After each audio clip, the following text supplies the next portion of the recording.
Hello everyone. Now we are at Telangana stall and now I am going to meet our Telangana's child scientist.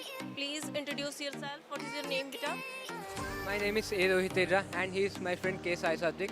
We are from Telangana, Nagarkarnal district, KK Reddy High School, and What is the theme of your model? our theme is agriculture.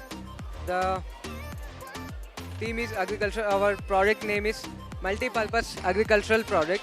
The main motto of our product is to combine farming with technology by focusing on sustainability and development. And in this product, we have total 6 parameters. The first one is automatic irrigation system. With the help of soil moisture sensor, that one is the irrigation system. The first one is automatic irrigation system. With the help of soil moisture sensor, it will detect if the field requires water or not. If the field requires water, it automatically irrigates the water. If the field has reached the required amount of water, it automatically turns off the water pump. And the second one is NPK soil monitoring system. With the help of NPK sensor, we can know the NPK values in the field. NPK refers to the nitrogen, phosphorus and potassium. NPK are the macronutrients which are very important minerals in the soil. The NPK sensor will give the information to the Arduino Uno and the Arduino Uno will give the information to the OLED display. With the help of OLED display, we can see the NPK values. And the third one is radar system for field protection. Basically, we use radar in the defense systems, but here we have used in the farming. It is the ultrasonic sensor. If any object come in the range of the sensor, it will give information to the Arduino Uno. And the Arduino Uno will surrounding the field will have a power line. When it detects an animal is coming towards it, it will give a minimum voltage of electricity through the power lines, and the animal will get the minimal shock and gets warning.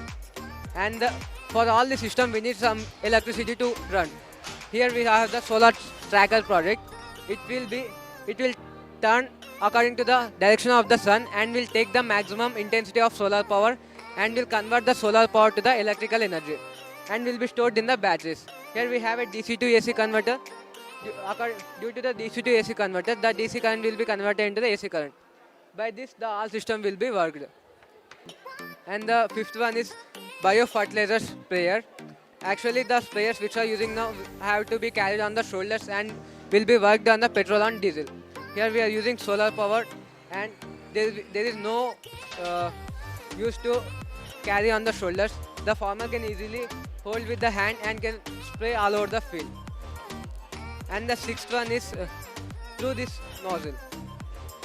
The power will be directly given to the pump and he can just switch on the pump and can spray all over the field by holding in the hand. And this is the solar power seed sower and slower. It will help us to level the soil. And in the back we have a seed sower. The power will be stored in the batteries which are produced by the solar panel, and the power connections of the motors will be given to the batteries. According to the movement of the vehicle, the seed soil will also move and it will maintain the soil level, and backside the seeds are sowed. By this total product, we can reduce the hard work for farmers and we can introduce the technology to the farming. Thank you, beta. You have explained very well your model, and this multi-purpose project is very useful for our farmer, and in future it can be very helpful for us. Thank you very much. Now we will move to our another stall. Thank you. दर्शकों